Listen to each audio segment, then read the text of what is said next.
Hello there, my name is John Hills and I'd like to tell you my story. I work for an organisation called Ambassadors for Christ, and as I think back over my life and think of all that I've been through, I realise afresh just how much God has been moving in my life, and I'd like to share some of those things with you. I was born in North London, and my mum and dad were Christian people, and they took me along to church regularly on Sunday, sometimes 2, sometimes 3 times a day. But all those times that I'd gone there, I'd heard so many times about the message of Jesus Christ and how I needed to make a personal decision. And over the years, until I was perhaps the age of 15, I hadn't really made a decision that really changed my life. I went along to an organisation on a Sunday called Crusaders. It was a boys' group, and from time to time they would take us away, or we could go on camps.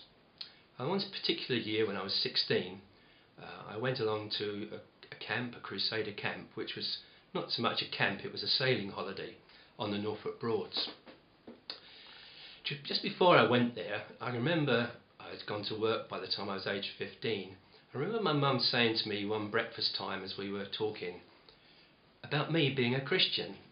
And I suddenly sort of said to her, well, I've never really made that decision. And she was so surprised.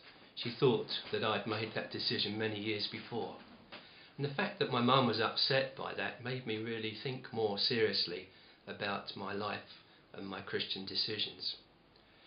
During the time we were sailing on the camp on the Norfolk Broads, I realised that the guys that were on the ship with me, my crewmates, were really different to me. And it came to me to realise that I hadn't really made that true decision for Jesus. And I can remember being there on the Thursday evening, lying on my bed and making a prayer and saying a prayer to the Lord God, just asking Him to come into my life and to really make a difference. I left school when I was 15, and I was working at this time up in an office in London for an insurance company. And I knew that when I went back after my holiday on the Norfolk Broads, I had to say something about the change that Jesus had made in my life. When I went back to work, I remember exactly how it happened, that we often used to share jokes, dirty jokes together, and when someone came to share a joke with me, I plucked up enough courage to say, hang on, please stop, I don't want to hear that. Something's happened to me and I'm different now. They all made a bit of strange noises, ooh, what's happened to John, and things like that. But I was brave enough to say that I'd become a Christian, and I made my stand for Jesus in my office. Soon after that time, I began thinking about the future, and I believed that God was calling me and wanted me to serve Him in the future. I remember writing to a number of Bible colleges, and when they replied to me, they asked for my qualifications, and I felt a little bit embarrassed in a sense because I'd left school at 15 without any qualifications at all. I didn't really follow up any of those invitations to join the Bible colleges. But I still felt that God was calling me in some way. Time went on, and got married and had children and got involved in a kind of way in the church, working with young people and in Bible classes. And it moved on for quite a long time. In actual fact, 20 years go by before God calls me again.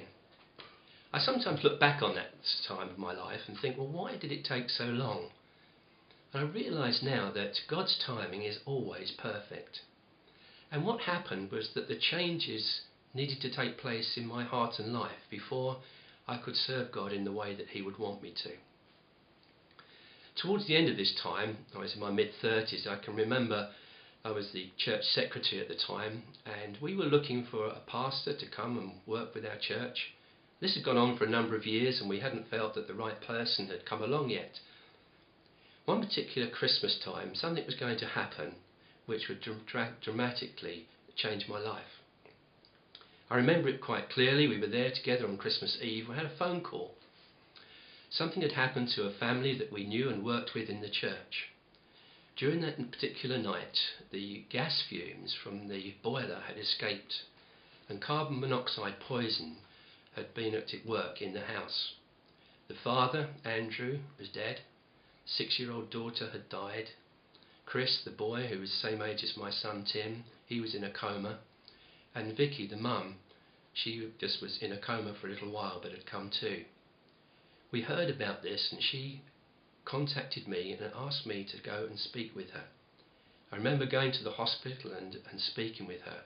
And she turned to me and said, "John, I'd like you to take the funeral of Andrew and Jane." I was quite overwhelmed by this, but I felt I had to say yes. I prepared myself for it. I got time off work, and it was a very difficult and emotional time for me to take for what was for me my first funeral, and this would be the double for, as it were, for the father and the daughter. I was really drained afterwards, and I can remember thinking to myself, what am I doing here? What's happened to me? And God spoke to me at that moment and said, "John, this is what I want you to do. I want you to be the pastor of the church." I was quite overwhelmed with this. I shared it with my brother and Jan, my wife, and we said, well, if God really is calling me, then he needs to sort of underline this, and someone else needs to come and speak into my life.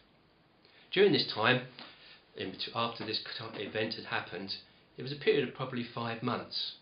Some of the time I would spend, especially in my lunch breaks up in the office, I would go to Southwark Cathedral and just quietly in prayer, just seeking God and wanting to know what he was saying and what he wanted to do in my life. I realised I had a mortgage, 2 children, a family and responsibilities, and to leave work and to take on the work of a church would have been really difficult. But I prayed and just left it with God. One particular weekend, it was a Whit weekend in the end of May, a friend of ours at the church called me this day and asked to come round to speak to me. He came round and we were chatting just generally about the day, and then he said to me something very interesting.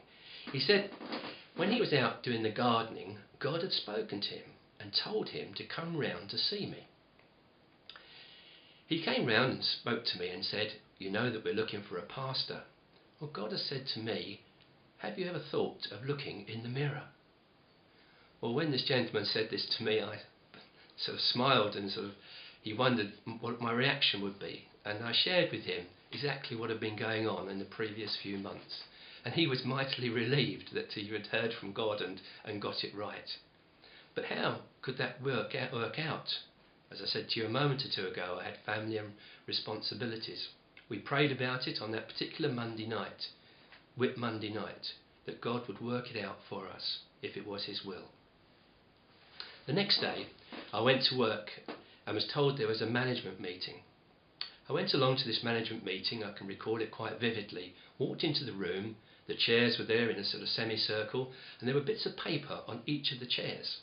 And as we took these bits of paper up and looked at them, we were amazed at what we were reading. I was reading that the company was offering severance pay to managers if they wanted to leave the company. It was a really, really good deal. I went back that night and showed Jan and said, "Look, God's made a way for me and us to be able to leave work and to be able to work in this capacity." So it's amazing how through this tragedy, which was a really sad thing, that God had spoken to me and used that to lead me on my faith journey. Well, I was able to leave work and had the financial security. I went along to study at London Bible College, and that was a really great year. And then came back to take on the responsibility of leading the church. I felt that many of the things that had happened to me during that 20 years was really important for helping and leading a church in terms of relating to people and having an idea of what it meant to be under pressure at work and so forth. And so we moved on together in the church, and it was a really special time. And I was able to serve the church there in West London for 14 and a half years. And then came another sort of movement in my life, my faith journey. And I felt that God was calling me to step down and look for other areas to work for him. And it was during this time, as I'd stepped down from my responsibilities at the church, again praying about the future, that I'd heard about the vacancy that had occurred in Ambassadors for Christ for a schools worker with the primary schools.